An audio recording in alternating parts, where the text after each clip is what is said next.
Shalom saudara-saudara semua. Ya, shalom shalom semuanya.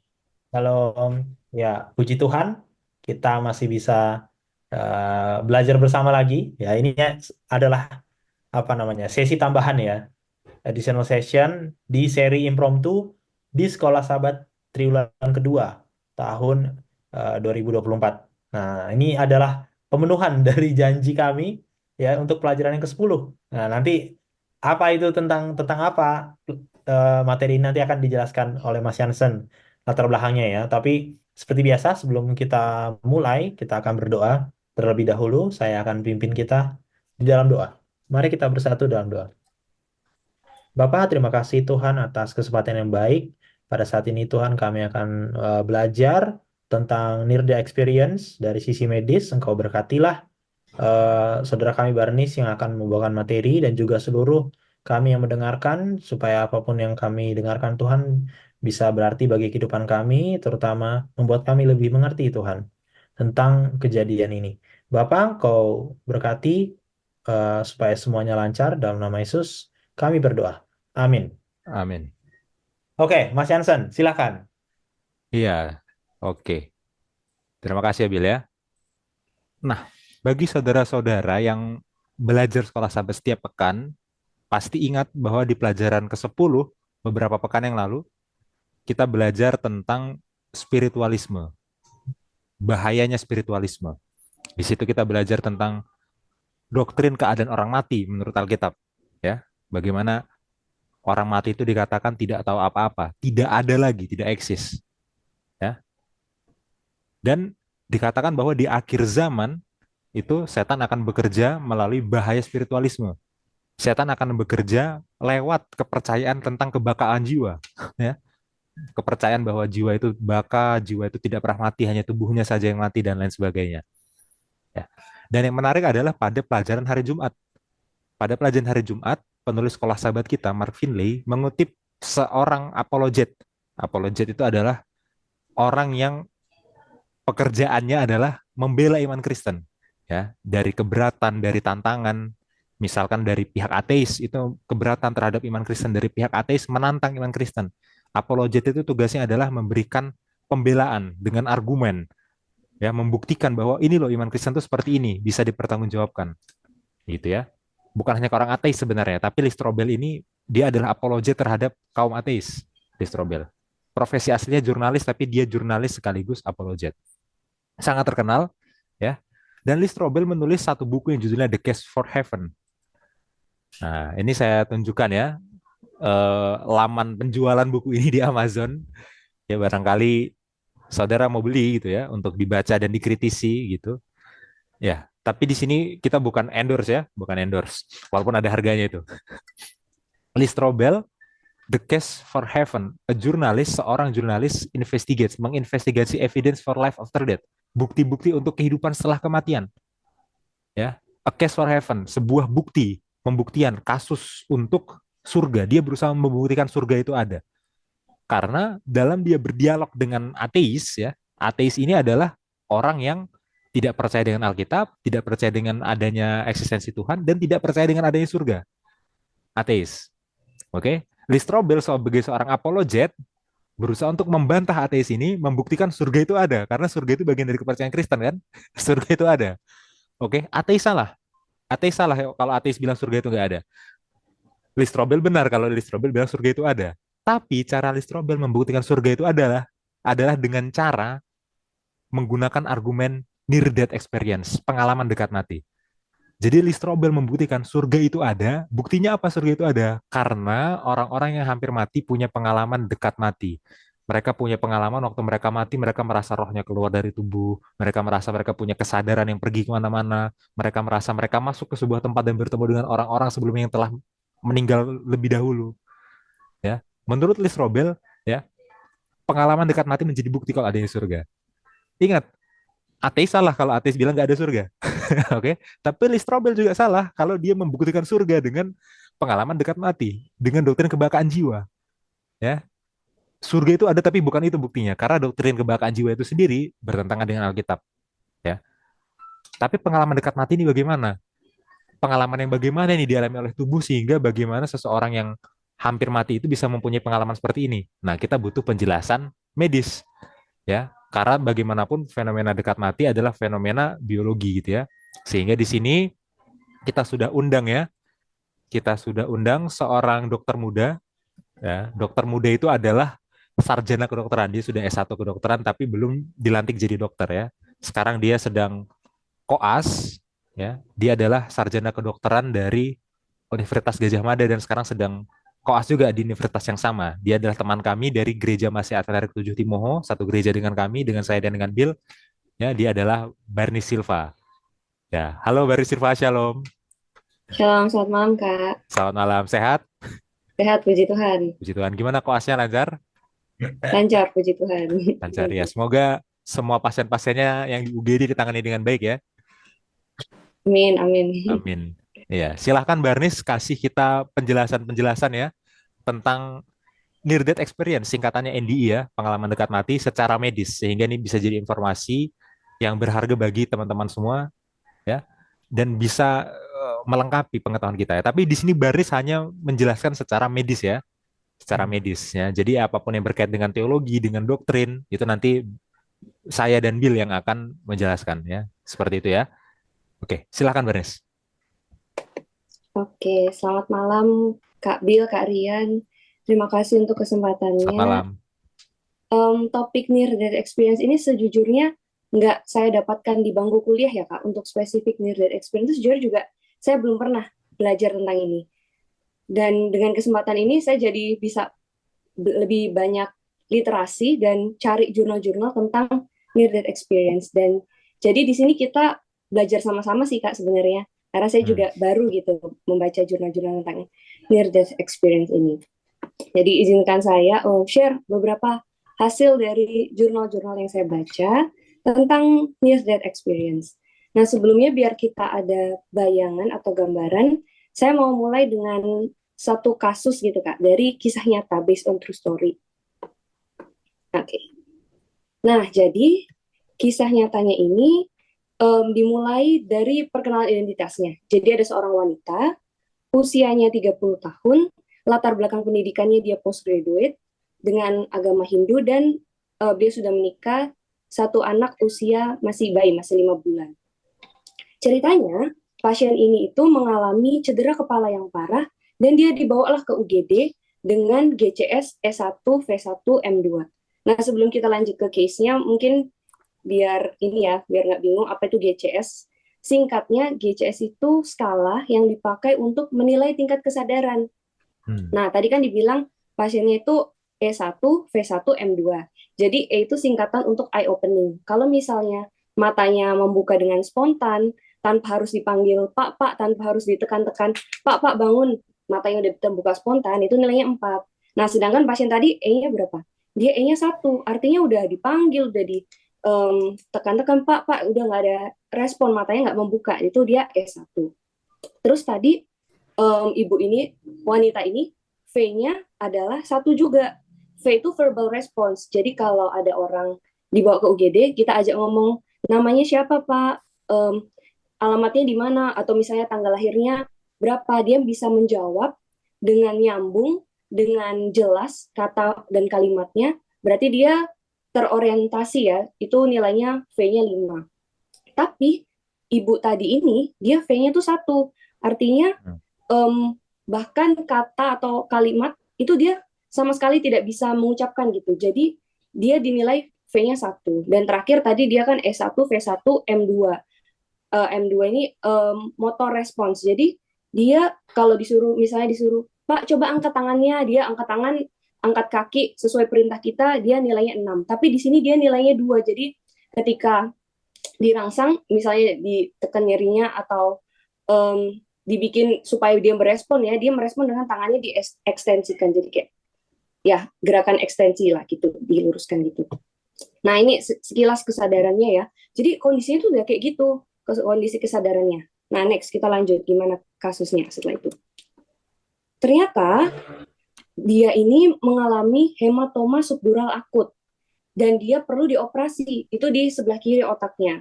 Dia pakai satu alat bantu pernapasan yaitu ventilator selama 8 hari dan selama sekitar 2 bulan dia tidak sadarkan diri sama sekali. Lalu setelah 1 tahun barulah dia berangsur-angsur pulih secara bertahap seperti itu. Nah mungkin hematoma subdural akut juga ya, mungkin kalau penasaran. Jadi kan di otak kita itu ada lapisan-lapisannya ya. Di situ ada tulang, ada dura mater, ada arachnoid. Nah, di bagian subdural kan di bawah. Jadi dia di bawahnya dural itu ada perdarahan. Singkatnya seperti itu. Tadi kan subdural hematoma akut. Karena akut berarti dari segi waktunya ya, di akut mungkin karena kecelakaan. Di sisi sebelah kiri, makanya di gambar ronsennya tadi di otak kirinya. Dia mengalami perdarahan sampai dia penurunan kesadaran, dan tadi dia harus tidak sadar selama waktu 2 bulan. Nah, dari waktu 2 bulan dia tidak sadar inilah, setelah dia sadar, dia ceritakan hal ini. Saya berada dalam cahaya yang cemerlang dan saya melayang saat itu. Dia bilang juga, dia bisa mengingat apa yang telah dibahas sebelumnya antara dokter tentang ketika dia nggak sadar itu ada masalah lah di ventilatornya dia atau di tabung-tabung selang yang dipasang pada dirinya. Dia bisa dengar. Kemudian di periode tidak sadar itu, dia juga pergi ke surga, di mana dia bertemu dengan sekelompok dewa dengan hierarki, ada Trinitas Brahma, Wisnu, dan Siwa. Bahkan dia juga melihat sebuah penampakan cahaya. Nah, sebenarnya dia nggak mau balik dari situasi yang membahagiakan di surga itu katanya. Tapi dia dikirim kembali ke dunia oleh sosok Om ini. Nah, lalu 7 tahun berikutnya, barulah setelah pengalaman itu, dia perlahan-lahan melupakan sebagian besar deskripsinya. Tapi, sampai 7 tahun kemudian, sampai saat itu, dia masih memegang teguh akan keyakinan kalau apa yang dia lihat, semua yang dia rasakan itu adalah suatu hal yang nyata. Nah, pengalaman seperti itulah, tadi itu kisah nyata ya, pengalaman itu tidak hanya dialami oleh wanita ini. Pengalaman itulah yang disebut dengan near death experience atau pengalaman dekat mati, PDM. Biar kita nggak bingung, kita seragamkan aja ya istilahnya sekarang, near death experience atau NDE. Nah, NDE ini terjadi, dialami oleh berbagai kalangan, dari berbagai latar belakang, di berbagai negara di seluruh dunia. Orang yang tercatat pernah mengalami NDE ini ya, ada mulai dari anak-anak, dewasa, lansia juga ada. Hampir 17% mereka yang dalam situasi kritis atau hampir meninggal melaporkan dia mengalami NDE ini. Lalu dari profesinya juga ada yang pendeta, dokter, menteri, ilmuwan. Lalu agamanya juga mulai dari yang religius sampai yang ateis, dan tersebarlah di berbagai negara di seluruh dunia. Nah, jadi kita sekarang kan bertanya-tanya sebenarnya apa sih NDE ini? Apa definisi yang jelas tentang NDE ini? Nah, dari berbagai jurnal, beberapa jurnal yang saya baca, sebenarnya tidak ada definisi yang mereka terima secara seragam, oh NDE itu A artinya. Karena setelah lebih dari 35 tahun NDE ini jadi subjek penelitian ilmiah, ada kontroversi gitu, kayak yang satu bilang NDE itu seperti ini, yang lain definisi NDE-nya tuh berbeda lagi. Nah, jadi sekarang saya akan tampilkan dalam rangkuman ada 2 kubu yang memberikan definisi yang berbeda tentang NDE. 2 kubu ini kalau disingkat menjadi seperti ini. Kubu yang pertama di kotak sebelah kiri, dia mengatakan, penelitian ini mengatakan kalau NDE, pengalaman dekat mati, near death experience itu harus terdiri dari 2 komponen. Komponen pertama harus ada experience, harus ada pengalamannya, dan harus dalam situasi near death atau situasi mendekati kematian. Nah, ini ditulis oleh jurnal penyelidikan retrospektif, judulnya Near Death Experiences Evidence for Their Reality. Nah, jadi apa sih komponen experience dan near death pada jurnal ini? Nah, coba kita lihat lebih dalam. Experience-nya di sini didefinisikan sebagai suatu pengalaman yang terjadi, dan pengalaman itu harus satu cukup jelas, bukan berupa ingatan-ingatan yang tidak utuh atau kayak dia cuma sepotong-sepotong, bukan juga ingatan yang cuma singkat. Contohnya, ada yang mengalami, dia menceritakan, oh saya berada dalam cahaya yang terang, saya bertemu kerabat saya yang sudah meninggal, tapi ceritanya tuh lebih rinci, detail, dan bukan sesuatu yang tidak sistematis gitu. Lalu ada juga yang pengalamannya itu berupa life review. Jadi sekilas dalam periode ketidaksadarannya itu dia melihat bagaimana dirinya, baik itu mulai ketika dia lahir, kanak-kanak, waktu dia masuk sekolah pertama kali, mulai waktu dia kuliah, dia bekerja, berumah tangga, semua itu terpampang sekilas gitu ketika dia tidak sadar, kayak live review seperti itu. Lalu ada juga yang menceritakan pengalaman namanya OBE, out of body experience. Jadi dia merasa dirinya itu keluar dari tubuhnya, kayak dia lihat tubuhnya di kasur terbaring, tidak sadar misalnya, tapi dirinya tuh melayang di atas tembok di ruangan yang sama. Nah, inilah contoh experience yang nanti akan kita jelaskan lebih lanjut dari kata jurnal ini. Nah, itu ya komponen pertama dari kubu pertama adalah harus ada experience-nya. Tapi di kubu pertama bilang nggak cukup cuman experience, dia harus ada komponen kedua, yaitu harus orang yang mengalami near death itu dalam kondisi, orang yang mengalami NDE itu harus dalam kondisi near death atau kondisi yang membahayakan nyawanya secara medis. Nah, sebelum ke situ ini ya, ada website yang dibuat oleh peneliti dari jurnal ini, dia bikin kategori kalau bagaimana sih seorang itu dikatakan NDE. Jadi dia harus mengisi 7 dari 16 skala ini. Jadi ada beberapa pertanyaan ya, kayak ditanya, ketika kamu mengalami NDE ini, apakah kamu merasakan bahagia, kedamaian yang luar biasa? Apakah kamu merasa kesadaranmu seperti normal, kurang dari normal, atau jauh lebih sadar dari sebelumnya? Nah, ada beberapa pertanyaan yang dia buat, dan ini dia buat juga dalam suatu website. Jadi di website itu semua orang yang mengalami NDE bisa melaporkan, dan itulah yang dijadikan bahan penelitian. Lanjut ya, tadi ke komponen yang kedua. Selain pengalaman, dia harus ada situasi mengancam yang menyebabkan seseorang ada di ambang antara hidup dan mati. Contoh situasi henti jantung ya, yang butuh sampai di RJP atau dikasih resusitasi jantung pulmo, jantung dan paru. Nah, ini terjadi ketika seseorang itu secara fisik sudah tidak bisa lagi terbantu. Misalnya dia ada dalam situasi tidak sadar, koma, atau mati, meninggal secara klinis. Dan nanti di belakang kita bahas ya gimana sih sebenarnya yang disebut dengan meninggal secara klinis itu. Nah, ini ya, jadi di kubu pertama kita sudah selesai dengan definisi mereka, yaitu NDE harus ada pengalaman dan harus dalam kondisi near death. Tapi ada juga jurnal lain yang berada di kubu kedua yang mengatakan kalau orang yang NDE itu tidak harus dalam situasi near death, karena nyatanya cukup dia mengalami experience seperti di NDE itu, dia sudah bisa dibilang sebagai NDE. Nah,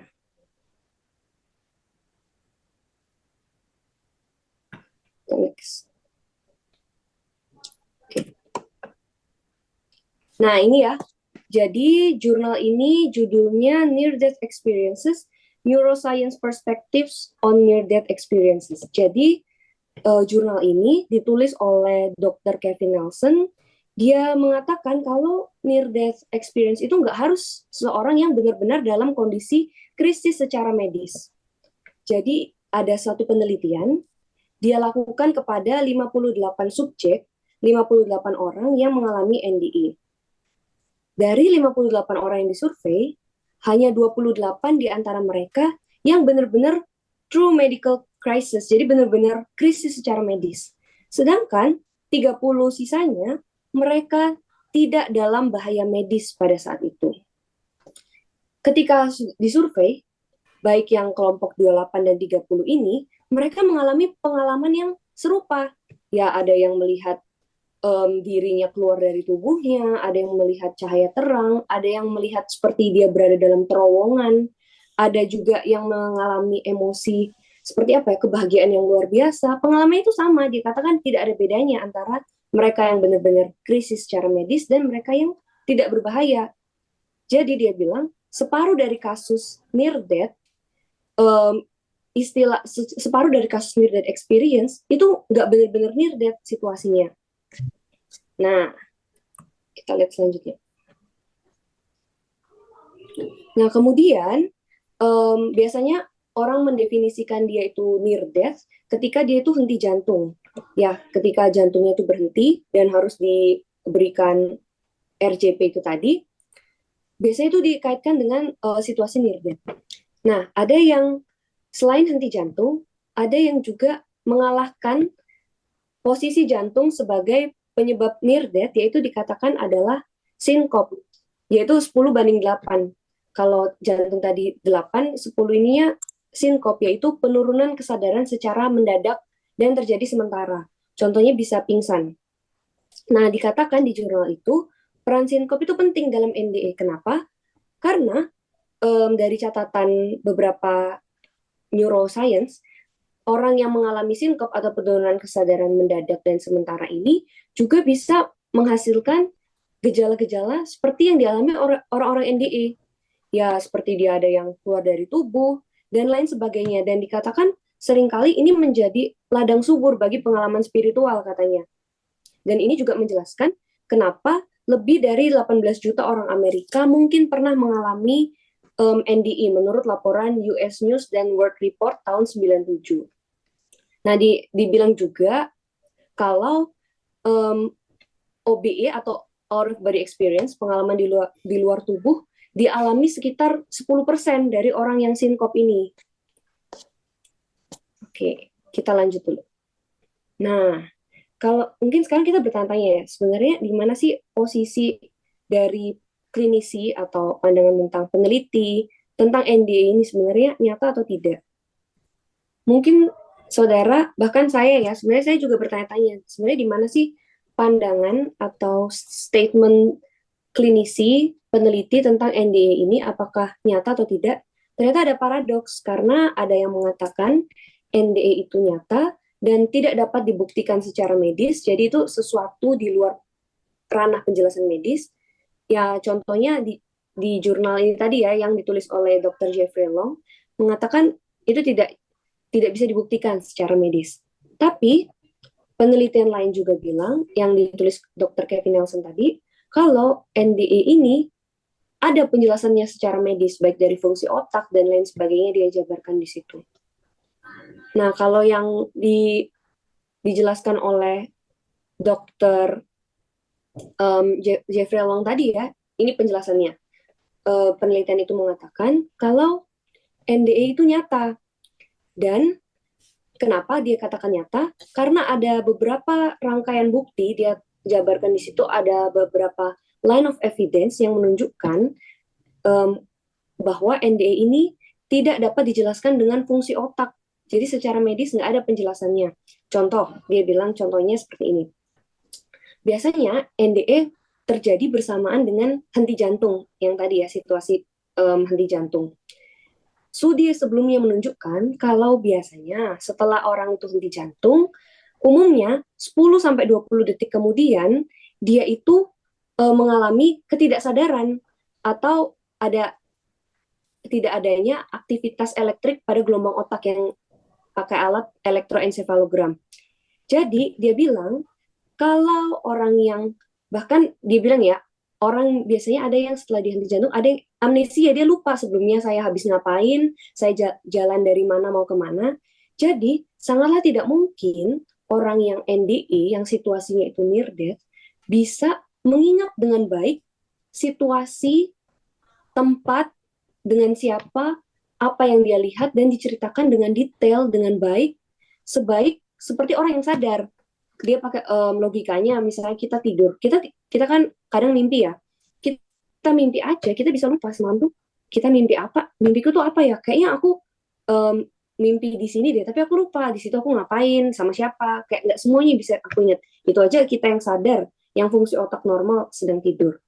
Jadi dia bilang tidaklah logis kalau orang yang NDE yang mana dikatakan itu tidak sadar bisa mengingat dengan baik, karena biasanya dia aja amnesia. Ya, seperti itulah kira-kira salah satu line of evidence atau rangkaian bukti yang dia gunakan untuk mengatakan kalau NDE itu tidak nyata dan tidak ada penjelasannya secara medis.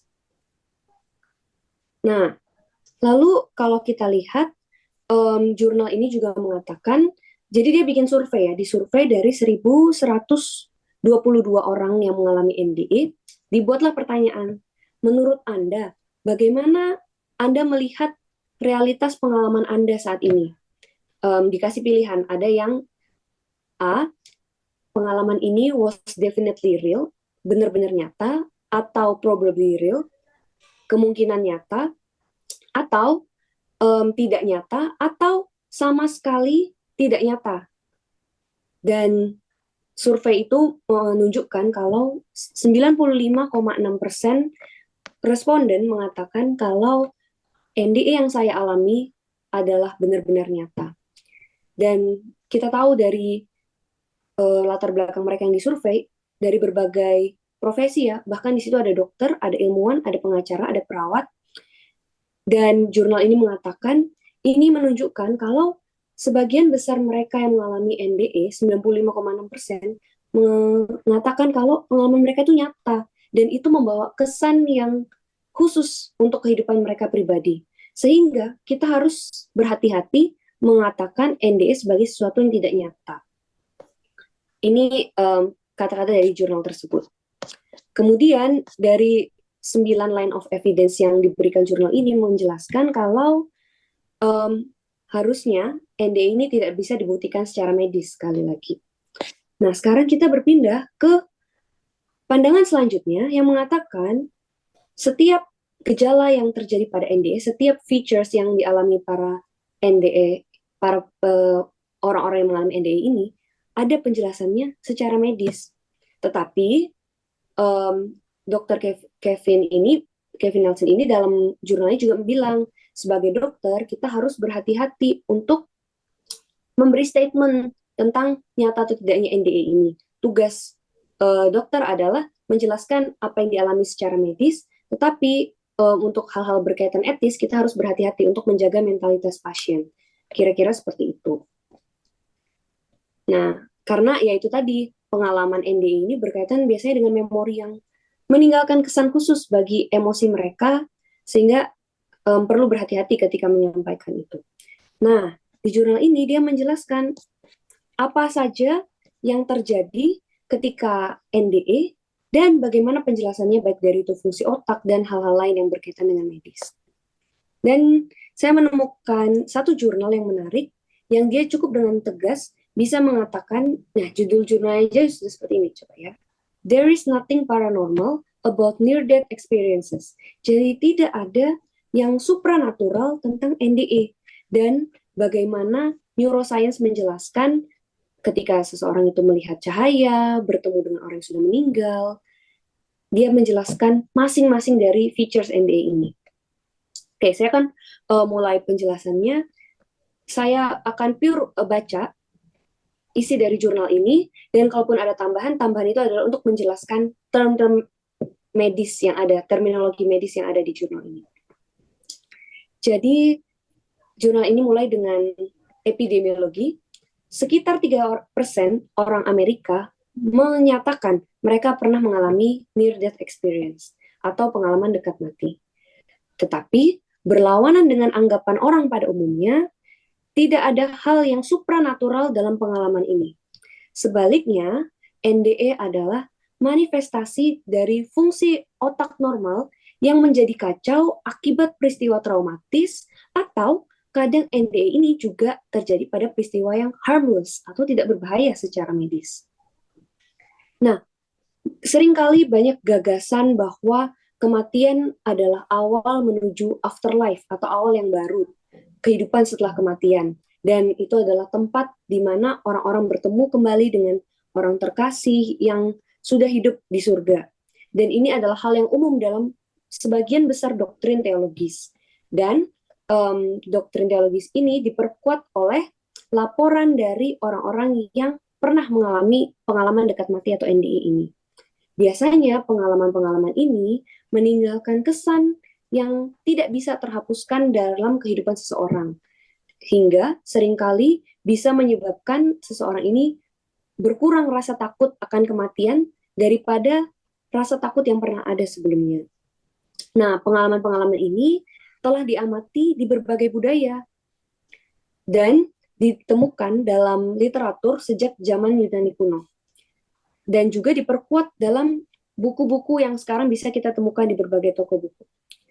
Contohnya adalah buku berjudul Life After Life, karya Raymond Moody, yang buku ini mendokumentasikan banyak kasus dari orang-orang yang mengalami NDE. Buku ini bersama dengan beberapa buku bestseller lainnya menceritakan pengalaman-pengalaman supranatural yang dialami berdasarkan kisah nyata itu. Tetapi sebagian besar buku-buku seperti ini tidak membahas dasar fisiologis apapun atas pengalaman NDE ini dan tampaknya lebih memilih penjelasan yang supranatural dibandingkan pencerahan ilmiah. Nah, tapi ada beberapa studi yang mengadakan survei sebenarnya orang yang mengalami NDE ini apakah dia benar-benar kondisinya itu near death. Nah, ini dibuktikan dengan diagram di slide selanjutnya. Jadi ini dilakukan sebuah studi berskala besar, ada tiga diagram di situ ya, yang menunjukkan sejumlah besar orang yang mengalami NDE tidak berada dalam situasi yang benar-benar berbahaya secara medis. Ini ya yang diagram yang paling kanan. Jadi mereka yang mengalami setengah dari orang yang melaporkan NDE dalam studi ini tidak benar-benar dalam situasi yang berbahaya secara medis. Sehingga dia bisa bilang kalau NDE ini tidak ada kaitannya dengan hal-hal yang supranatural. Karena orang yang tidak berbahaya secara medis pun, yang enggak near death pun, mengalami hal-hal pengalaman-pengalaman itu. Nah, dia akan bahas satu persatu. Sekarang kita lihat ada beberapa manifestasi umum yang dialami oleh para NDE. Nih, coba kita lihat. Ada yang mengalami, yang pertama, unawareness of being dead. Jadi dia melaporkan bahwa dirinya itu sudah meninggal. Dia menyatakan dengan sadar kalau dirinya sudah meninggal. Ada juga yang terkenal OBE, out of body experience, menyatakan ada 24% orang menyatakan dirinya keluar dari tubuhnya. Lalu ada juga 31% menyatakan dia ada sensasi tunnel of light, jadi dia seperti bergerak melalui sebuah terowongan yang gelap lalu melihat sebuah world of light, yaitu sebuah cahaya. Selain itu, ada juga yang mengalami bertemu dengan orang yang sudah meninggal. Ada juga yang menyatakan ada perasaan positive emotions seperti euforia, kebahagiaan luar biasa, dan hanya 56% yang mengaitkan pengalaman tersebut dengan emosi positif. Karena ada juga yang mengaitkan NDE-nya itu dengan pengalaman atau emosi yang negatif, selain dari emosi positif ini. Lalu ada juga mystical feeling of oneness. Sekarang jurnal ini akan membahas satu persatu apa yang dirasakan pada NDE ini, mulai dari unawareness of being dead dan bagaimana penjelasan secara medisnya. Kita lihat dari yang nomor 1, unawareness of being dead.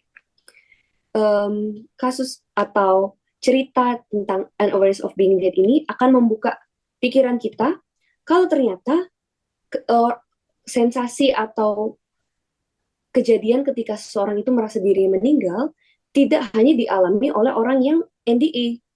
Karena ada satu situasi yang namanya Cotard syndrome, dia juga mengalami hal serupa. Ini ada kasus seseorang dengan inisial LU, seorang pasien usia 24 tahun, dia berulang kali mengatakan dia sudah berada di surga. Padahal saat itu pasien sedang berada di National Hospital, Queen Square di London. Dia mengatakan saya sudah meninggal karena flu, dan delusinya berkurang dalam beberapa hari, lalu setelah 1 minggu barulah hal-hal tersebut hilang. Ya ini ya, delusi itu dia punya keyakinan yang kuat akan suatu hal, tetapi hal itu tidak sesuai dengan fakta atau realitanya. Ini delusinya. Ini pasien dengan inisial LU ini dia mengalami Cotard syndrome. Cotard syndrome atau biasa disebut juga dengan mayat berjalan. Sindrom Cotard ini, saya juga jujur baru pertama ya mendengar tentang Cotard syndrome, dan setelah saya cari, Cotard syndrome ini dinamai oleh seorang ahli saraf dari Prancis, namanya adalah Jules Cotard. Dia mengatakan Cotard syndrome ini perasaan kalau seseorang merasa sudah meninggal. Dia menyangkal eksistensinya atau eksistensi dari sebagian tubuhnya. Intinya dia merasa kalau diri itu sudah tiada. Kenapa bisa terjadi? Ini akibat dari disfungsi baik secara struktur dan fungsi dari bagian otak. Nah, dia menjelaskan lebih lanjut kalau untuk Cotard syndrome ini juga berkaitan dengan korteks parietal. Nah, coba kita lihat. Di korteks parietal, jadi otak kita ini kan dibagi dari berbagai lobus-lobus ya, berbagai bagian. Ada lobus frontal, front dari namanya aja kita bisa tahu ya, dia di depan, lobus frontal. Lalu ada lobus parietal, di belakang ada temporal, dan di belakang ada occipital, dan di sini ada, di samping sini ada temporal. Ada temporal. Nah, Cotard syndrome ini ketika dia mengalami gangguan pada korteks yang di parietal dan juga di prefrontal. Kalau parietal ini fungsinya korteks parietal ini area asosiasi otak. Jadi kan indera yang ada pada tubuh kita itu menerima rangsang dari berbagai indera kan. Contohnya dari mata kita melihat sesuatu, dari telinga kita mendengar, dari gerakan dari kulit kita merasakan sentuhan, dan ini semua diasosiasikan, diintegrasikan di korteks parietal. Kalau yang korteks prefrontal ini yang dia untuk decision making ininya.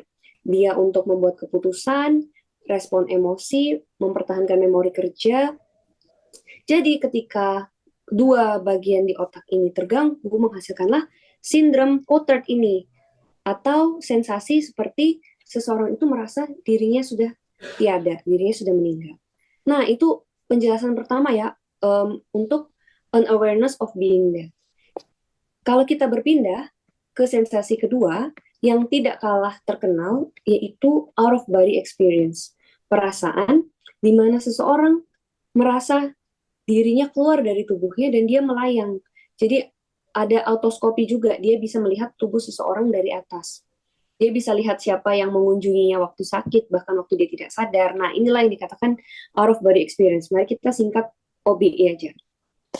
Nah, seorang ahli bedah saraf terkenal dari Kanada, namanya Wilder Penfield, dia menyatakan kalau persepsi nyata selama OBE ini ada penjelasannya dari otak. Semua bisa dijelaskan dari otak.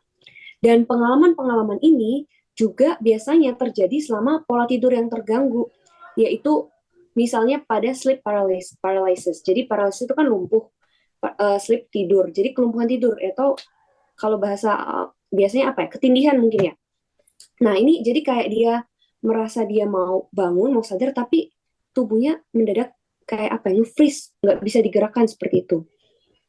Dia mengatakan bahwa kelumpuhan fisik saat orang tersebut masih sadar akan dunia luar dilaporkan pada 40% populasi dan dikaitkan dengan hypnagogia atau halusinasi dari pendengaran, halusinasi penglihatan, dan juga sentuhan yang terkait dengan siklus bangun tidur, sehingga bisa menghasilkan sensasi melayang di atas tubuhnya sendiri. Dan selain dari penjelasan tentang tidur ini, di slide selanjutnya, baru-baru ini orang bernama Olaf Blank beserta rekan-rekannya menunjukkan ternyata OBE ini bisa dirangsang secara artificial, bisa diinduksi dengan artificial, yaitu melakukan rangsangan di right temporoparietal junction. Jadi setelah dirangsang di right temporoparietal junction itu, pasien ini menyatakan, saya melihat diri saya terbaring di tempat tidur. Ada lagi yang bilang, wah saya tadi baru saja melayang di kamar rumah sakit saya. Ini akibat rangsangan pada right temporoparietal junction. Nah, coba kita lihat dulu. Right temporoparietal junction. Jadi, itu ya di situ. Ini bagian otak yang ketika dia dirangsang, jadi dirangsangnya itu dengan cara diberikan rangsangan listrik dengan cara memutar saklarnya. Jadi waktu dia peneliti putar saklarnya, jadi kayak dibikin dinyalakan, dimatikan, dinyalakan, dimatikan. Setelah dilakukan itu, dirangsang, dilepas, dirangsang, dilepas, seperti itulah singkatnya. Orang itu menyatakan, wah saya tadi keluar masuk dari tubuh saya. Jadi dibilang OB ini bisa dirangsang, bisa diinduksi secara artificial dengan tadi rangsangan listrik, arus listrik kecil di TPJ ini, temporoparietal junction, bagian di otak ini. Nah ini ya dikatakan, jadi out of body experience bukan hanya dialami pada orang yang mengatakan NDE, tapi juga akibat rangsangan bagian otak yang disebut dengan temporoparietal junction. Temporoparietal junction di otak ini adalah bagian yang dianggap penting dalam attentional control network. Jadi dia penting untuk attention, untuk perhatian. Dan dia itu diidentifikasi sebagai struktur kunci dalam memori, hal-hal tentang theory of mind. Dan jadi ketika right temporoparietal junction ini dirangsang ya, dia bisa menyebabkan gangguan pada attention control ini. Nah, makanya ketika peneliti memutar saklarnya di rangsang tidak itu tadi, saklarnya anggaplah itu matikan nyalakan, orangnya mengatakan, wah saya seperti keluar bolak-balik dari tubuh saya. Dia mengalami gangguan integrasi pada indera penglihatan dan juga hal-hal lainnya. Nah, kalau tadi kita sudah bahas yang sensasi yang pertama, unawareness of being dead, kemudian yang kedua ada out of body experience. Sekarang menurut saya pengalaman yang ketiga ini tidak kalah menarik, yaitu a tunnel of light, atau persepsi ketika seseorang itu seperti melewati terowongan yang gelap sekali, kemudian muncul ke dunia cahaya atau world of light. Nah ini ya contohnya gambar ini, kalau penglihatan normal itu di sebelah kiri, kita bisa melihat lapang pandang kita tuh full gitu. Tapi pada mereka yang tunnel vision atau seperti sensasi terowongan, itu digambar sebelah kanan. Bagian tepinya itu hitam, gelap, sedangkan cahaya terang itu cuma di bagian tengah yang lingkaran itu. Jadi dia cuma bisa lihat seperti itu. Nah itulah yang dia lihat seperti sensasi terowongan. Nah gimana sih dia bisa mengalami ini? Ternyata ada beberapa penjelasannya. Ternyata ada banyak. Yang pertama, ternyata pengalaman ini bisa diinduksi secara artificial. Nah, coba Kak diputar dulu videonya. Contohnya pada penelitian.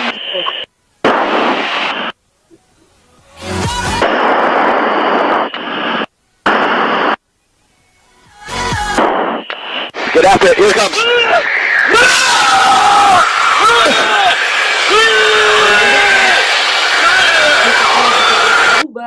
Nah, itu dia seperti hilang kesadarannya. Oke, cukup. Hilang kesadarannya mendadak. Nah, dikatakan pada mereka yang pilot pesawat jet ini, mereka yang mengalami G-force, dia ada 5-8 detik mengalami sensasi tunnel vision ini, seperti melihat terowongan ini. Ya, kalau menjelaskan G-force secara singkat ya, misalnya kita mungkin naik pesawat ya Kak, misalnya kita take off, itu kan terjadi perubahan tekanan, sehingga ada sensasi seperti tertekan itu. Tapi itu belum se-ekstrim seperti yang dialami pilot pesawat jet ini. Nah, seperti pada mereka, lihat di sini tadi wajahnya mendadak berubah, bahkan ini seperti gambar sekarang ini, dia mendadak kehilangan kesadaran. Nah, yang dikatakan dia juga melihat sensasi terowongan tadi selama 5-8 detik. Itu penjelasan pertama. Jadi, tunnel of light bisa diinduksi secara artificial dari G-force.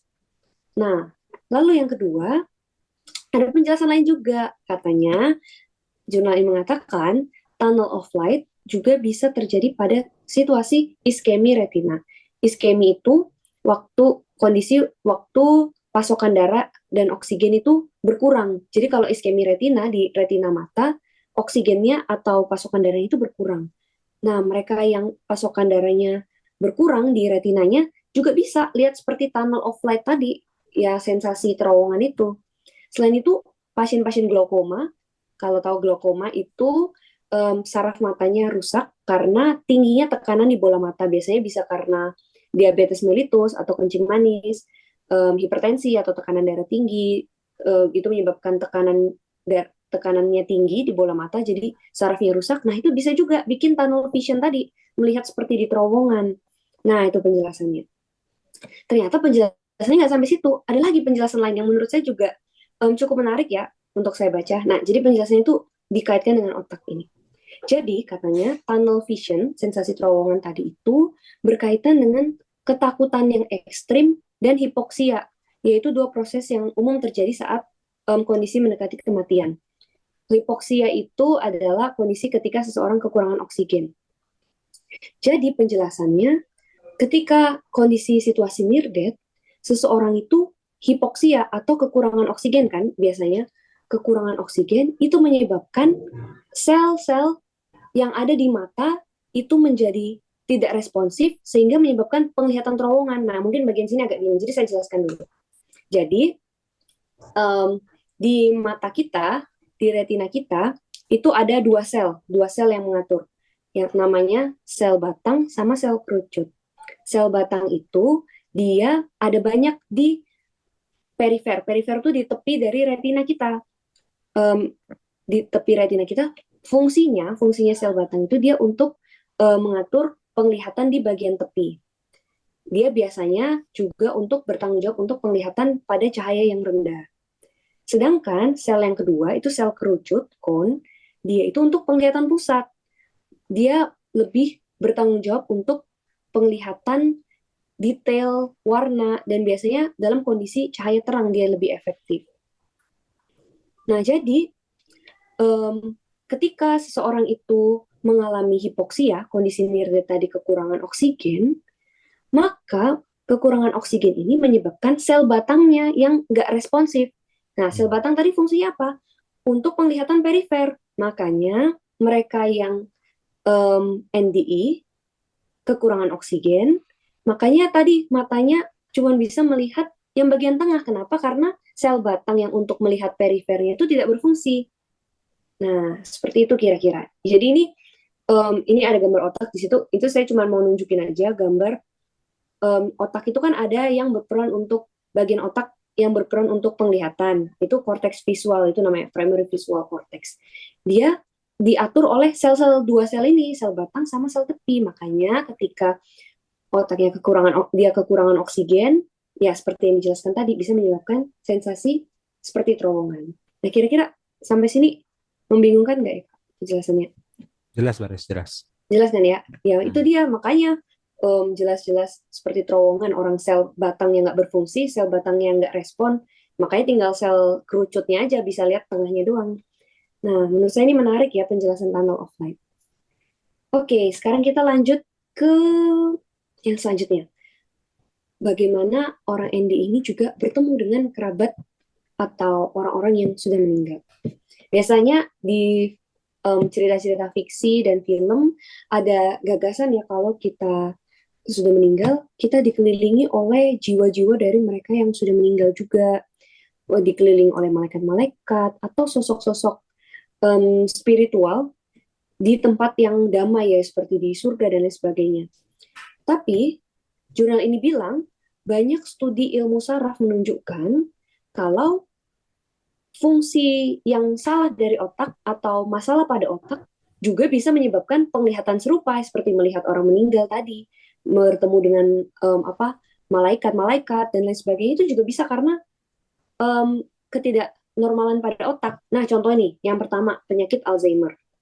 Kalau kita tahu penyakit Alzheimer itu penyakit penurunan fungsi saraf yang memengaruhi otak sehingga dia kemampuan berpikirnya menurun. Contohnya dia biasanya mengalami gangguan memori, biasanya pikun, mulai lupa gitu, disorientasi waktu, tempat, orang, kayak lupa sama anaknya, nggak tahu ini jalan pulang, nah seperti itu misalnya, kesulitan memecahkan masalah.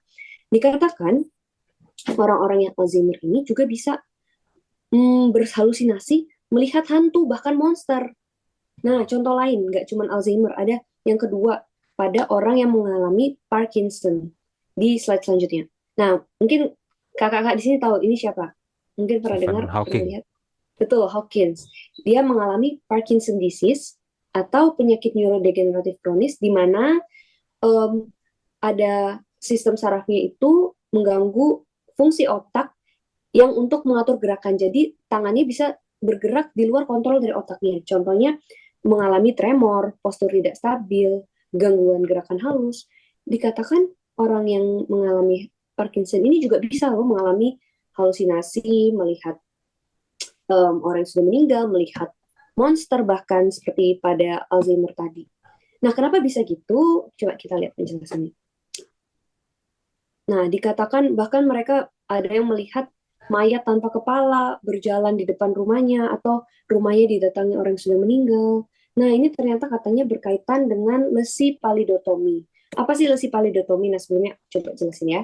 Jadi, biasanya pada orang yang Parkinson, salah satu prosedur yang ditawarkan adalah dilakukan pembedahan namanya palidotomi.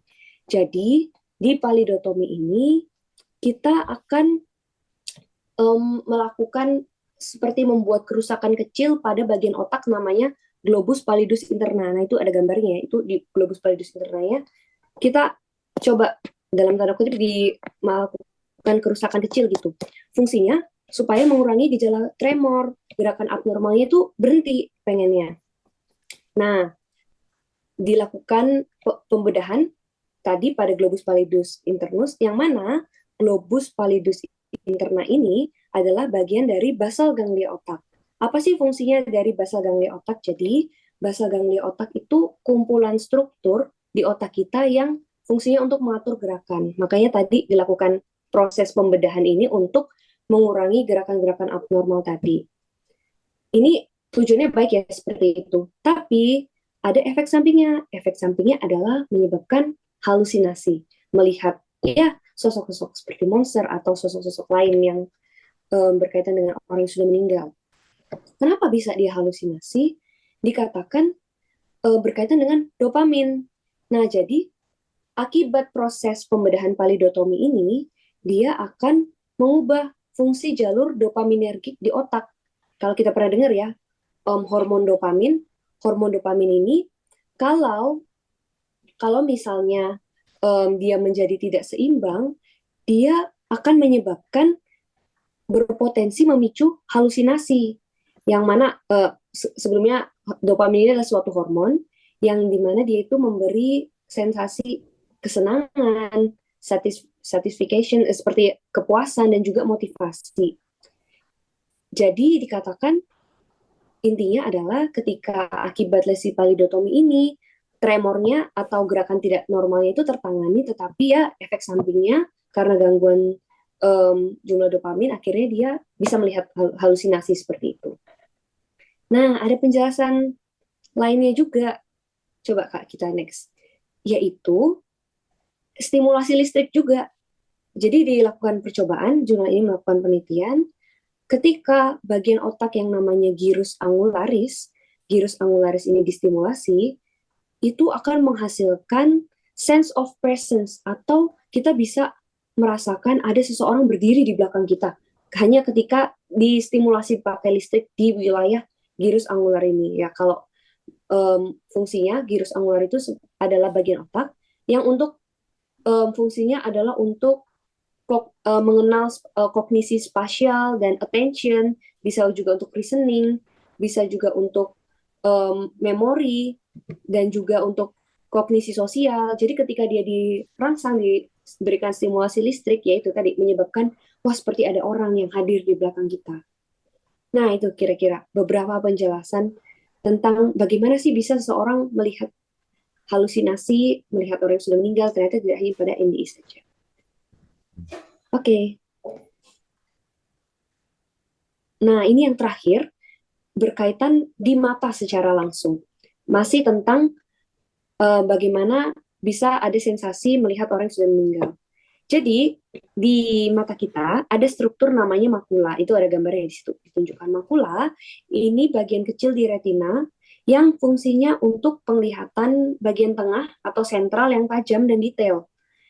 Biasanya untuk bisa kita mengenali, oh ini wajahnya Kak Bill, oh ini wajahnya Kak Rian. Nah ini bisa juga untuk membaca, menulis. Nah ini fungsinya dari makula ini.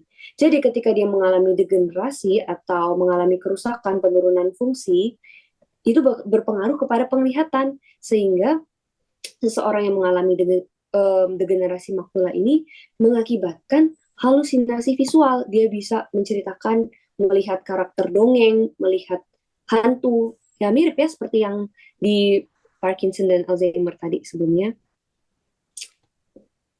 Oke, sepertinya sudah sampai di situ untuk melihat orang-orang yang sudah meninggal. Jadi kalau kita review tadi ada apa aja? Yang pertama, an awareness of being dead, kemudian ada out of body experience, sensasi keluar dari tubuh, ada juga tunnel vision seperti melihat terowongan, ada juga bertemu dengan orang yang sudah meninggal atau bisa halusinasi, melihat hantu monster dan lain sebagainya. Sekarang kita tiba pada positive emotions, yaitu salah satu hal pada NDE di mana dia tuh mengalami euforia, kebahagiaan luar biasa, dan dia mengalami acceptance of death. Dia udah nerima gitu menerima situasi kalau dia akan meninggal, menerima tentang kematian itu sendiri. Sekarang yang menjadi pertanyaan, bagaimana bisa seseorang itu mengalami positive emotions dalam situasi darurat? Nah, itu diibaratkan, jurnal ini mengibaratkan dengan kondisi ketika seekor hewan ada di bawah ancaman predator. Nah, di slide sebelumnya. Bagaimana bisa seseorang dalam kondisi near death mengalami positive emotions, euforia luar biasa, peace atau damai yang luar biasa tadi? Dia gambarkan proses ini bisa terjadi secara alami sebenarnya. Contohnya ini, digambar ketika hewan itu berada di bawah bahaya ekstrim, di bawah ancaman predator, maka akan keluarlah dopamin dan opioid menjadi aktif. Nah, apa sih fungsinya dopamin ini ya? Saya bahas dopamin ini aja. Dopamin ini kan tadi adalah hormon yang berperan untuk reward system ya di otak. Jadi fungsinya dia itu memotivasi kita untuk menghindari bahaya dan gimana mencari keselamatan ketika kepepet, ketika di bawah ancaman bahaya. Jadi fungsinya dopamin ini gimana sih biar kita termotivasi, nggak langsung nyerah ketika di bawah bahaya, kita apa yang harus kita lakukan, mengambil tindakan untuk menghindari ancaman itu. Nah, jadi dibilang sebenarnya positive emotions di bawah kondisi bahaya itu adalah hal yang alami, seperti pada hewan yang tadi. Tapi selain proses alami tadi, ada juga yang artificial, bisa menyebabkan positive emotions di bawah kondisi kritis. Contohnya adalah pas mau operasi, biasanya dibius. Efek dari obat bius. Nah, next slide. Nah, ini sebenarnya banyak obat-obatan yang bisa buat emosi positif dan menghasilkan sensasi-sensasi pada NDE, baik itu halusinasi, OBE, terus perasaan positifnya itu ada yang seperti dia terbawa suasana, daydreaming, merasa terpisah dari pikirannya, dan pengalaman-pengalaman spiritual lain. Nah, biasanya kan kalau mungkin kakak-kakak di sini ada atau teman-teman ada yang pernah dioperasi, nah kan ada yang kalau dibius total, itu biasanya dimasukin beberapa obat tuh. Selain obat bius, ada juga obat anti nyeri, biar nggak nyeri, ada juga yang dimasukin obat untuk menghilangkan memori-memori traumatis menjelang operasi. Sengaja dimasukkan obat itu. Dan juga ada anti sedatif. Dia ada juga diberi penenang supaya ya dia tidak tidak dibawa ke dalam suasana yang ketakutan dan mencekam luar biasa. Jadi memang ada beberapa obat-obat anestesia atau obat-obat bius yang dimasukkan yang juga bisa menimbulkan positive emotions tadi. Nah, ini secara spesifik jurnal ini menyebutkan obatnya adalah ketamin. Nah, coba kita lihat lebih lanjut tentang ketamin ini. Nah, ketamin adalah satu obat bius yang punya efek halusinogenik. Dia bisa memutarbalikkan persepsi seseorang terhadap penglihatan, persepsi suara, dan bisa membuat pasiennya itu merasa terputus atau disconnected dari lingkungan sekitar dan merasa tidak terkontrol. Nah, efeknya itu tujuannya ya, dia itu membuat pasien terlepas dari rasa sakit dan dari lingkungannya.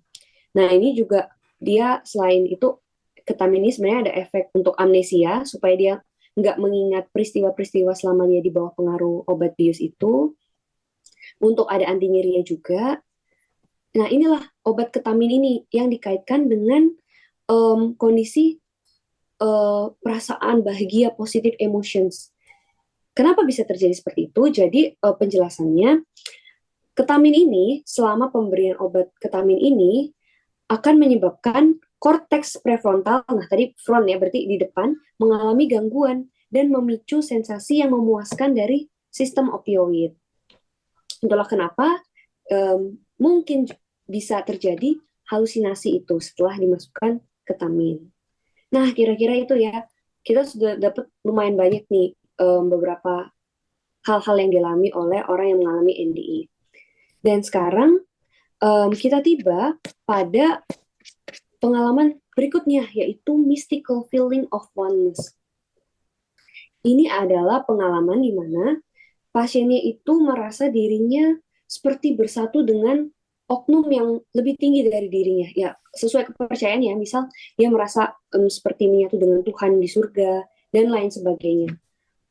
Ini diekspresikan melalui satu reseptor namanya serotonin 2A. Tapi itu mungkin terlalu terlalu medis. Akan saya coba jelaskan. Jadi, mystical feeling of oneness ini terjadi ketika ada penurunan aliran darah di otak. Nah, kan aliran darah kita itu selalu terjaga ya di setiap organ tubuh kita dan diberikan sesuai prioritas, sesuai kebutuhannya. Misalnya kita lagi mau mencerna, maka aliran darah diprioritaskan gitu ke organ pencernaan. Ketika kita mau lari, aliran darah diprioritaskan ke kaki. Nah, makanya ketika kita makan sambil lari, jadinya adalah sakit perut. Nah, tapi ini sebenarnya hanya for your information. Yang mau saya bahas di sini adalah pentingnya aliran darah. Jadi, darah itu dibutuhkan di setiap organ untuk kelangsungan hidup kita. Kalau misalnya perdarahan banyak terjadi di perut, wah itu harus cepat diganti. Makanya perlu dilakukan penggantian baik dengan cairan maupun dengan transfusi. Tetapi kita nggak perlu perdarahan jumlah banyak di otak untuk menyebabkan seseorang meninggal. Karena hanya dalam jumlah sedikit saja kekurangan aliran darah di otak, seseorang itu sudah bisa tiba kepada situasi yang mematikan. Segitu pentingnya ya aliran darah di otak ini. Maka ketika otak kita iskemik itu menurunnya aliran darah di otak kita, jadi ada ambang batas ya, sebenarnya ada ambang batas, sampai ambang batas ini aliran darahnya sampai di sini, oh dia masuk sadar, sampai ambang batas ini dia masuk ke tidak sadar. Ketika aliran darah di otak kita itu menurun, seringkali batas antara sadar dan tidak sadar itu menjadi tidak jelas. Dan kesadaran itu akan hilang jika aliran darah di otak itu ada di bawah baseline atau ambang batas harusnya sampai mana aliran darah itu. Ini ya kata jurnal ini. Sebenarnya ketika seseorang itu kesadarannya naik turun, maka orang itu mungkin jauh lebih menyadari peristiwa di sekitarnya daripada orang-orang yang sedang menangani keadaan darurat medis. Coba Kak di slide selanjutnya. Nah ini ya, ini kata saya kutip dari jurnal itu. Jadi orang yang kesadarannya sebenarnya naik turun akibat aliran darah di otak itu, sebenarnya dia tuh bukan dibilang nggak sadar, karena justru dia yang pasien yang terbaring ini jauh lebih peka terhadap situasi sekitarnya, jauh lebih bisa mengingat hal-hal yang terjadi di sekitarnya daripada dokter dan perawat yang ada di situ yang sedang menangani kegawat daruratannya. Dia justru bisa mengingat hal-hal episode selama dia tidak sadar itu, selama dokter dan perawat mencoba menolong dia lebih bisa menceritakan, lebih bisa mengetahui hal-hal detail yang mengejutkan lebih daripada orang-orang yang ada di sekitarnya. Jadi, hanya karena dia tidak merespon, hanya karena dia dalam situasi tidak sadar, atau dia perisinopal atau penurunan kesadaran, bukan berarti orang tersebut tidak sadar atau mati. Ini saya kutip dari jurnal There is Nothing Paranormal tadi. Jadi, bukti menunjukkan kalau aktivitas listrik otak tetap bisa bertahan bahkan ketika seorang itu mengalami koma atau bahkan ketika merekam listrik di otak itu tampak isoelektrik. Isoelektrik itu ketika dinyatakan otak itu mati. Otak itu tetap bisa bertahan. Jadi, next Kak. Jurnal ini mengatakan sebenarnya, ini ya, saya kutip benar-benar, saya nggak terjemahkan karena kalimat bahasa Inggrisnya rasanya sangat-sangat jelas. Dia mengatakan mereka yang near death experience adalah they are not return from death experiences. Dia bukan sudah meninggal, lalu dia sempat kembali, sudah sempat meninggal, lalu kembali ke kehidupan sebelumnya, atau itu pengalaman-pengalaman yang dilihat itu adalah sesuatu di luar kehidupan. Dikatakan sama sekali bukan seperti itu. They are not return from death experiences. Sayangnya, jurnal ini bilang ya, beberapa peneliti menggunakan istilah kematian klinis untuk menandakan periode tidak sadarnya itu gara-gara penurunan suplai darah di otak yang tidak cukup, atau biasanya menandakan kematian klinis sebagai kekurangan pernapasan yang tidak memadai. Dengan definisi ini, kalau misalnya orang mau pakai definisi kematian secara klinis sebagai satu, menurunnya aliran darah di otak, atau dua, tidak memadainya pernapasan, maka seharusnya sinkop yang nggak berbahaya pun alias pingsan sudah bisa dibilang kematian klinis. Nah, padahal kalau kita upacara, temanku kemarin upacara dia sinkop, dia pingsan, apakah kita bilang, wah teman saya kemarin habis meninggal? Nah, kan nggak seperti itu. Jadi definisi kematian klinis inilah yang sering katanya jurnal ini bilang memberikan ambiguitas dan menyesatkan kepada mereka yang tidak waspada. Ini saya benar-benar baca dari jurnalnya ya. Karena ambiguitas definisi kematian klinis inilah yang menyebabkan seolah-olah orang itu sudah mati secara klinis, kemudian dia kembali dari kematian, atau hal-hal NDE ini adalah sesuatu di luar kesadaran yang dia lihat itu. Nah, kemudian bagaimana situasi kematian klinis ini, definisinya yang ambigu ini menyebabkan beberapa orang yang tidak waspada menjadi tersesat, kata jurnal ini. Nah, ada satu pengalaman menarik yang ditulis oleh seorang dokter namanya Dr. Eben Alexander. Beliau adalah seorang bedah saraf, ahli bedah saraf yang sangat berpengalaman dalam prinsip-prinsip ilmu saraf. Jadi tentunya beliau sangat menguasai tentang otak, saraf, dan lain sebagainya.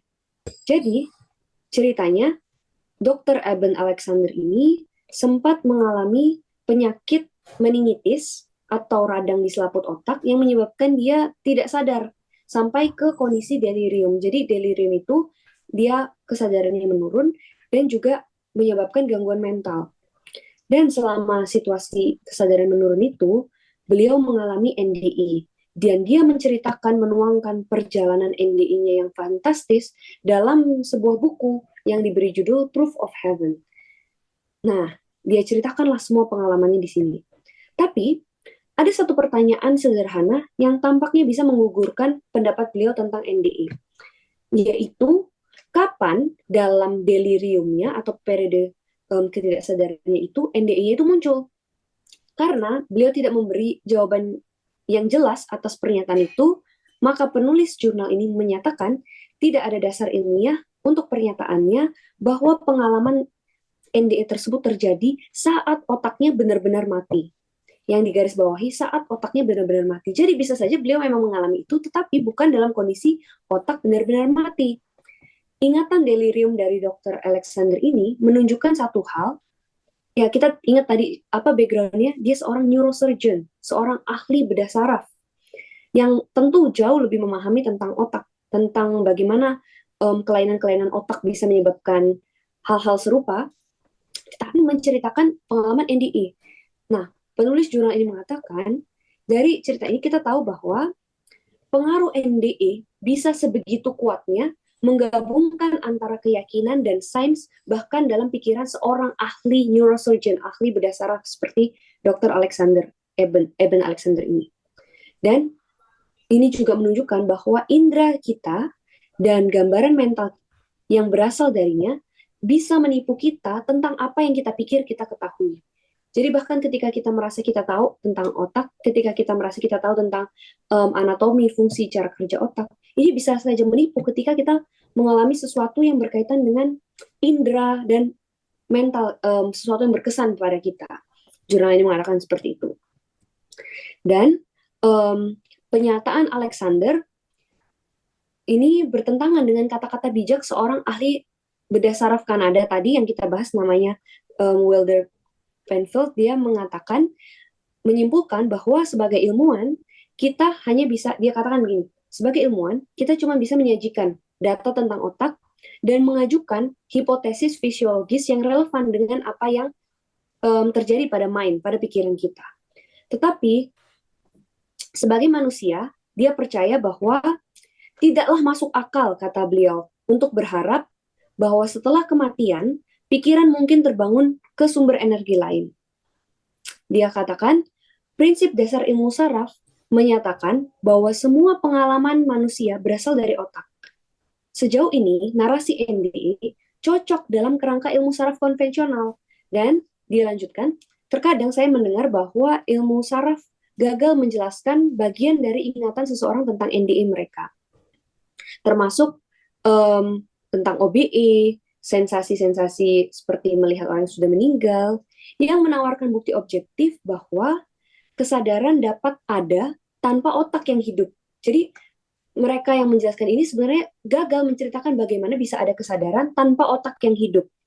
Dan klaim luar biasa perlu bukti yang luar biasa. Sedangkan di sini tidak ada data paling objektif atau data biasa sekalipun yang mendukung pernyataan berani tentang ada kesadaran manusia di luar otak. Ketika lebih banyak fakta diketahui dalam kasus yang unexplainable, beliau katakan sebenarnya selalu ditemukan penjelasan yang make sense, selalu ditemukan penjelasan yang masuk akal dari ilmu saraf. Jadi, beliau katakan keyakinan pada kesadaran di luar otak itu ranahnya di luar sains, tapi ada di ranah keyakinan. Jadi mereka yang percaya ada kesadaran di luar otak itu sudah di luar ranah sains, tapi di ranah keyakinan. Dan tentu saja jika seseorang berpendapat kalau otak itu tidak diperlukan untuk NDE, maka artinya orang tersebut sudah mengabaikan bagaimana cara kerja otak dari anatomi, kimia, fisiologi yang diperlukan, ilmu-ilmu yang diperlukan untuk memahami sebenarnya otak itu seperti apa. Dan pada saat yang sama, dengan alasan yang baik ya, biasanya tidak semua orang mau tahu tentang bagaimana otak berfungsi dalam pengalaman spiritual. Dalam contoh yang lebih sederhana, penulis bilang, saya pribadi, penulis jurnal ini, jarang memikirkan bagaimana cara kerja pankreas saya ketika saya menikmati hidangan yang lezat. Nah, coba Kak, di next slide. Ini, contoh nih, Kak Bill sama Kak Rian lagi makan nasi Padang. Lagi enak nih makan nasi Padang. Lalu saya datang dengan background saya dan dengan ilmu yang saya punya yang benar nih, bukan hal yang menyesatkan ya. Saya mau ceritakan Kak, kalau sering-sering makan ini, Kakak kan udah seminggu misalnya berturut-turut makan ini. Nanti efeknya ke tubuh Kakak bisa seperti ini. Pertanyaan saya nih, kira-kira Kakak lebih pilih dengerin penjelasan saya yang ilmiah, yang benar, atau tutup telinga dan melanjutkan lagi makan nih udah setengah jalan. Kira-kira gimana Kak? Dengar tapi lanjutin dulu lah. Iya. Nah, itulah yang dikatakan penulis. Inilah yang sebenarnya penjelasan yang terjadi pada mereka yang mengalami NDE. Dia katakan kakak ipar saya, kakak ipar penulis, menjelaskan kepada saya kenapa sih kita perlu tahu bagaimana otak bekerja ketika seseorang itu NDE, karena ayahnya mengalami serangkaian serangan jantung, sempat mengalami henti jantung, dan selama dia tidak sadar, salah satu hal yang dialami adalah OBE, atau apa tadi, dia merasa keluar dari tubuhnya. Selain itu dia juga alami perasaan tenang yang luar biasa, dan dia seperti bergerak menuju cahaya, atau apa tadi, berarti tunnel vision. Lalu, setelah itu dia sadar. Setelah ayahnya bangun, dia kehilangan rasa takut akan kematian, dan dia memperoleh seperti tujuan hidup yang baru. Dan dia beri kesaksian melalui hal-hal yang positif, nilai-nilai nyata tentang NDE. Lalu, salah satu kesaksiannya dikutip dalam jurnal ini, Bapak itu mengatakan seperti ini, saya tidak peduli apa yang otak saya sedang lakukan. Yang saya tahu, saya hanya senang dengan kenyamanan yang diberikan kepada saya. Ya ini ya, seperti ini. Jadi kayak ternyata mayoritas para orang yang mengalami NDE, mereka umumnya tidak mau memikirkan tentang fungsi otak, antara tahu nggak tahu atau mau nggak mau tahu tentang kebenaran apa yang terjadi pada otak. Tetapi yang diketahui, pengalaman NDE ini adalah suatu pengalaman luar biasa yang tidak mau diganggu oleh penjelasan-penjelasan medis. Nah, seperti itulah kira-kira. Nah, tetapi dilanjutkan lagi penjelasannya, sesuatu yang mendorong diri penulis sebagai ahli saraf mengarahkan beliau untuk memahami tentang NDE. Jadi ada tahun 1970-an ada studi otak, studi otaknya tentang studi otak sebelah. Jadi kayak kan otak kita ada otak kanan, otak kiri juga. Studi pada otak bagian kiri menjelaskan bahwa otak bagian kiri kita adalah sisi yang penasaran, sisi yang dominan untuk bicara dan juga pemahaman simbolis yang mendorong kita untuk mencari penjelasan tentang pengalaman kita. Nah, sebenarnya ada banyak penjelasan yang terjadi di otak selama NDE ini.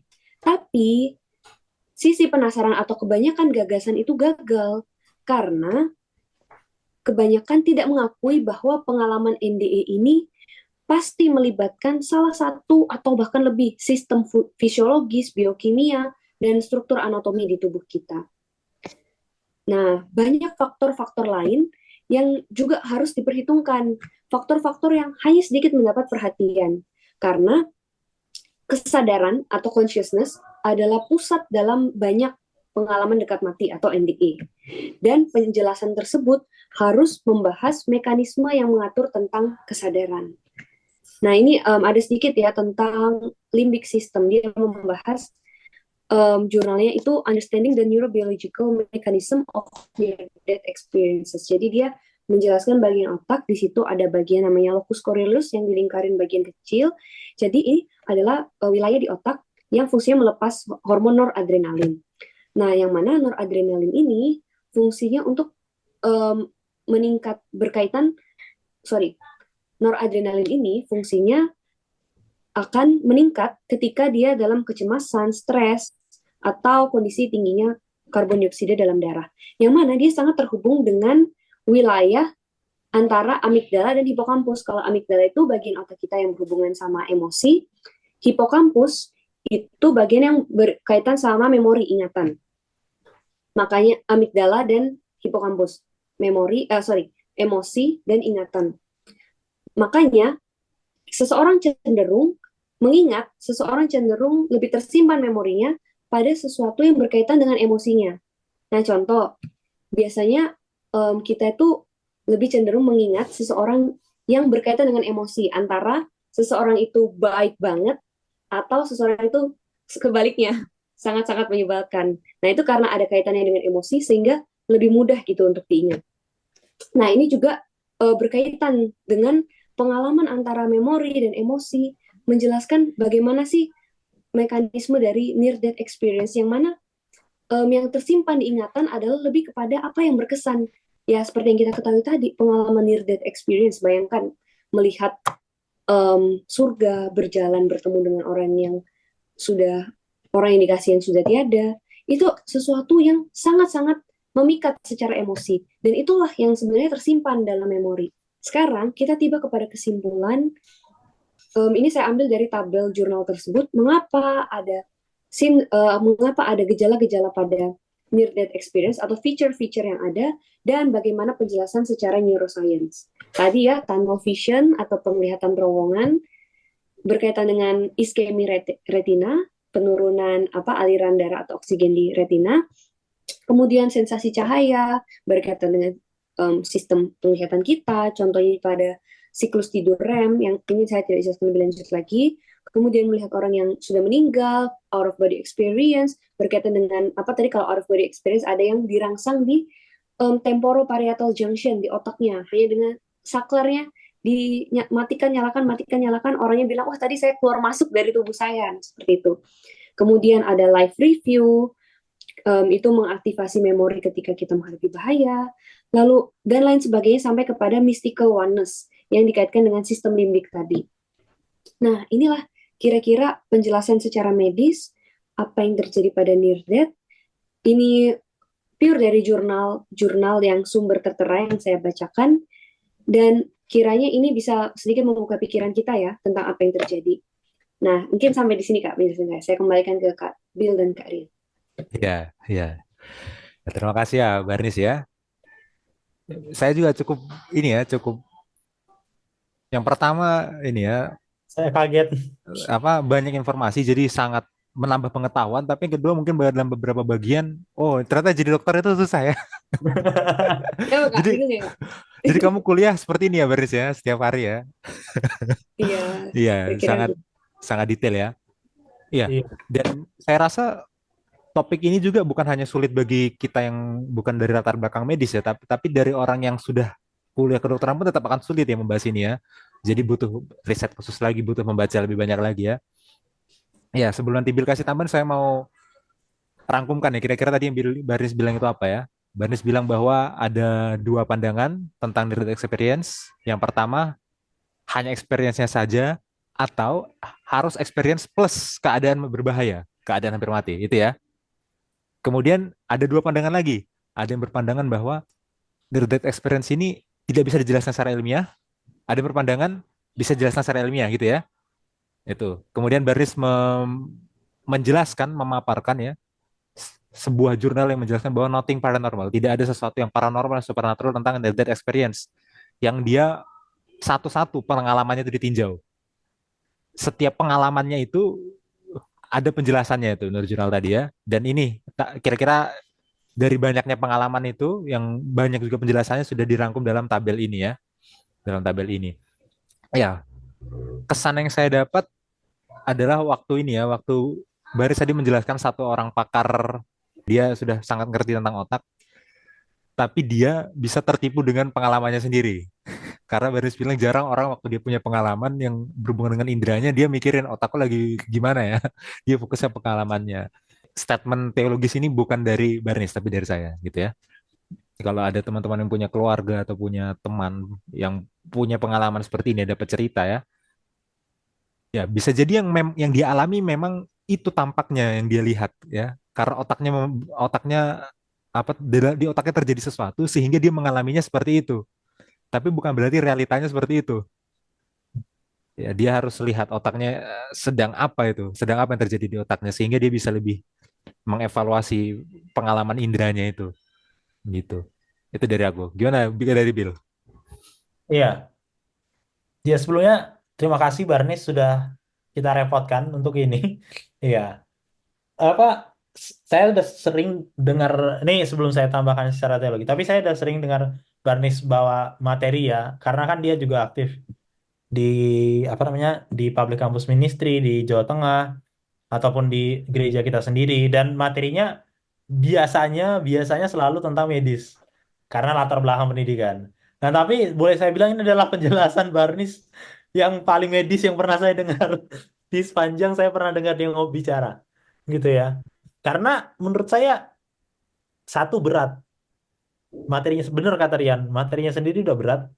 Bahkan apa namanya sebagaimana impromptu ya. Ini kita ya ini sebenarnya nggak cerita dulu ke kita dia mau bawa ini slide-nya kita baru baru lihat sekarang gitu kan jadi Iya, saudara dengar ya inilah kami mendengar ini respon kami ini natural gitu ya sebagaimana kami iya. mendengar jadi kayak bisa gini ya ternyata gini ya gitu ya dan Mm, apa ya terima kasih dia udah membandingkan banyak jurnal ya dan itu saya rasa sangat sulit memiliki waktu apalagi di tengah-tengah kesibukan jadi saya appreciate untuk itu lalu yang kedua sekarang dari ini dari saya ya untuk unsur teologinya ternyata memang benar bahwa persepsi kita itu bisa menipu kita nah ya, bahkan ahli saja tertipu gitu kan iya, nah itu bisa menipu kita menipu persepsi kita menipu pengertian kita terhadap sesuatu nah ini kan yang sangat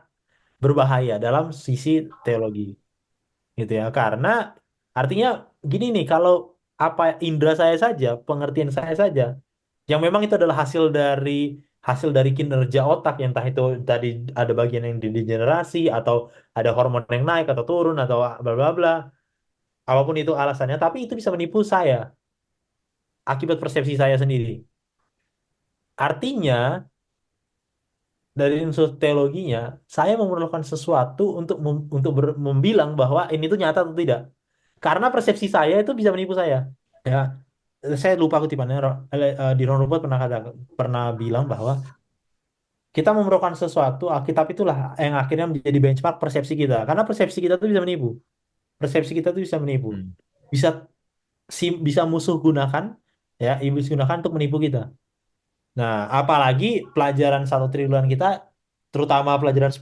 spiritualisme dan 11 12 karena ini kita telat ya.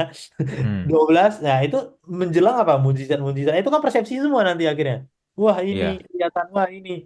Yang dimainkan kan indera, persepsi. iya, Nah, itu bisa menipu kita, iya, teman-teman. iya, iya, Itu bisa menipu kita. Jadi akan sangat berbahaya apabila kita percaya 100% apa yang kita lihat, apa yang kita dengar.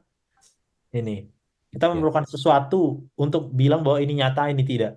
Gitu. Mungkin itu sih Mas Yansen dari aku. Iya. Tapi pertanyaan lanjutnya gini, orang yang lagi dalam pengalaman itu kan dia nggak sepenuhnya sadar kan, jadi dia nggak bisa menilai saat itu juga. Mm-mm.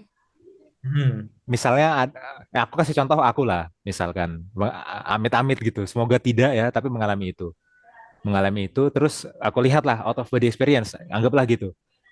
Nah, kalau aku lagi mengalami itu kan nggak mungkin kan di saat itu juga aku tiba-tiba bisa sadar, oh ini Oh, aku karena lagi. otakku sedang begini nih, karena ada sesak, kan nggak mungkin kan? Mungkin setelah sadar beneran, Mm-mm. setelah pulih lah gitu kita bilang pulih ya sembuh, baru kita bisa pikir oh tadi aku gini gini gini gini, oh itu karena otakku gini. Tapi saat Hmm. itu sedang terjadi kan nggak mungkin kan? Mm-mm. Atau Mungkin ada mungkin, kayak atau mungkin, masih ada kayak ini ya Kak, denial dalam diri sendiri gitu. Kayak ini nyata atau enggak ya kira-kira gitu. bisa juga sih, Bisa, bisa. bisa, Iya, masuk bisa, akal sih. Masuk akal sih. bisa, Karena kita ya, kaget kan. iya. Hmm. Tapi saat out of body experience-nya itu sendiri terjadi kan nggak mungkin kan? Mm-mm. Dia bisa langsung menilai saat itu juga dengan logis gitu kan? Pasti ketika dia ini kan sudah Kita bangun. sadar kan sudah bangun. Mm-mm. Iya. Keren sih. Ini jadi topik skripsi bisa ya Baris ya? Atau enggak? Ah, berat Kak Apa tuh? kayaknya Kak. Iya. Bukan dibahas secara teologis, tapi dibahas benar-benar secara neuroscience kayak Medis. jurnal-jurnal tadi gitu. Hmm, Mungkin menarik. nggak? Iya, saya tahu ini jadi Bisa tantangan jadi. buat Barnis ya, karena Barnis pernah cerita skripsinya dia itu ke mikrobiologi ya Baris ya. Oh itu nggak jadi Kak. Akhirnya aku farmakogenomik karena mikrobiologi Oh nggak nggak ada. jadi. Nah, tapi bagaimanapun itu juga beda sama ini kan, sama Beda Kak. beda kan. Ya, ini ya. Ya, jadi baru sudah berusaha ini untuk sesuatu yang bukan Bukan zona konsentrasi nyaman. dia, bukan zona Iya, nyaman dia gitu ya. Ya, iya, terima keren. kasih banyak Barnis. Oke, silakan Terima Bil. kasih Kak juga kesempatannya. Iya, Ya, sekali lagi makasih Barnis. Nanti seandainya ada materi yang kita butuhkan gitu kan secara medis, nah kita bisa undang Barnis lagi. Jadi sampai di sini saudara, video kali ini ya sesi tambahan tentang near death experience. Jadi kita sudah mentuntaskan utang kita ya, iya, utang kita untuk pelajaran 10 ya. Ini karena masih sekarang kan pelajaran 11. Masih di pelajaran 11 mau ke pelajaran 12 kan. Sorry, pelajaran 12 mau ke pelajaran 13 kan. Jadi masih masih masih dalam dalam apa namanya triwulan yang sama lah. Kita pikir nggak terlalu telat juga dan ternyata bagus banget materinya ya. Saya nggak pernah dengar penjelasan ini sebelumnya. Ya dulu saya terpikir ah itu paling saya sebagai orang yang ya sudah belajar teologi dan tahu itu sebenarnya nggak ada gitu kan. Nggak pasti saya bilang ah itu pasti orang namanya nggak setengah sadar pasti mikirnya aneh-aneh. Tapi kan saya nggak tahu gitu kan apa yang ya, bekerja di ini gitu. Tapi dengan penjelasan ini sangat ilmiah ya menurut saya dengan tentu dengan segala keterbatasannya karena tadi orang itu aja teliti 35 tahun 40 tahun lebih gitu ya untuk iya. NDA sendiri. Oke, ada lagi Rian? Dari Rian atau dari Barnis? Udah, dari aku udah. Udah? Barnis Oke. ada? Apa tuh? Yang gimana kalau dia bangun, terus gimana menilai apa, mengevaluasi apa yang dia alami itu kan, apa yang dia Oh, ada alami. komentar kamu Baris tentang itu. Dan menurut aku sih, apa ya, kalau untuk respon dia secara emosional, ya balik ke pribadinya masing-masing kan, gimana menanggapi emosional. Tapi kalau seseorang yang bisa dia kendalikan adalah di mana dia decision makingnya mau memutuskan.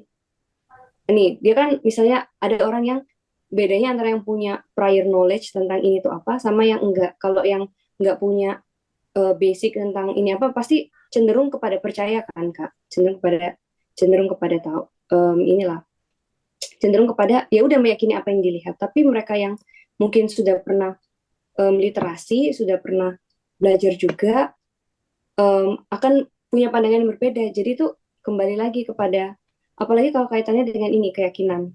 Kalau kaitannya dengan Hmm. keyakinan, gimana kita menempatkan antara kepercayaan, nalar pribadi, sama pengalaman pengalaman yang kita lihat itu Pengalaman tadi. indera. Menurutku kembali ke itu sih, gimana kita memprioritaskan. Kalau di seseorang punya keyakinan, oh di agama saya itu sudah jelas tentang ini tuh A, dan saya mau menaruh keyakinan saya di atas apapun itu, bahkan itu apa yang saya alami sendiri. Nah, itu kan akan berbeda dengan mereka yang, wah, saya sih sebenarnya diajarin ini, tapi ini saya benar-benar lihat nih, saya lebih percaya yang saya lihat daripada yang saya percaya sebelumnya. Nah, itu kan balik ke pribadi masing-masing. Hmm. Tapi ya benar Barnes ya, ujiannya itu ya, mana yang jadi prioritas ya, Hmm. antara pengalaman, kepercayaan, sama logika tadi itu ya. Ya, tiga itu ya. Ya, Hmm. ya, benar. Hmm. Mantap, mantap. Ada lagi? Udah? Udah? Oke. Kalau nggak ada, kita akan tutup dalam doa. Mas Jansen boleh pimpin kita dalam doa. Oke, mari kita berdoa. Terima kasih ya Tuhan, Engkau telah ajarkan kepada kami pengetahuan. Kami percaya segala kebenaran adalah milik-Mu, baik kebenaran yang khusus yang ada dalam Alkitab, meskipun kami kadang-kadang tidak mengerti, maupun kebenaran yang umum yang ada dalam ilmu pengetahuan di luar Alkitab. Kami mohon ya Bapak, tuntunlah kami agar dapat selalu mencari kebenaran tersebut, dan tuntunlah kami Bapak, agar kami dapat menilai pengalaman kami sendiri, apa yang kami lihat, apa yang kami dengar. Tuntunlah ya Bapak, agar kami terhindar dari jerat-jerat setan yang pada zaman akhir akan menuntun kami untuk percaya tentang kebanggaan jiwa. Tuntunlah kami Pak untuk tahu bahwa sumber kehidupan hanya Engkau, dan apabila kami telah berdosa, kami pasti mati. Dan tidak ada satupun hal yang bisa memungkinkan kami bahwa kami mati namun kami tetap hidup karena jiwa kami tetap hidup. Kami akan hidup karena kami menantikan kebangkitan yang dari Engkau saja, bukan karena jiwa kami Bapa. Kami mohon ampunilah segala dosa dan kesalahan kami Bapa. Kami mohon biar juga Engkau berkati Barnis yang telah meluangkan ilmunya dan waktunya bagi kami di sini. Kami berdoa dalam nama Tuhan Yesus Kristus yang telah menebus kami dari dosa. Amin. Amin. Oke, teman-teman semua, terima kasih. Shalom. Shalom. Jangan lupa like, share, dan subscribe.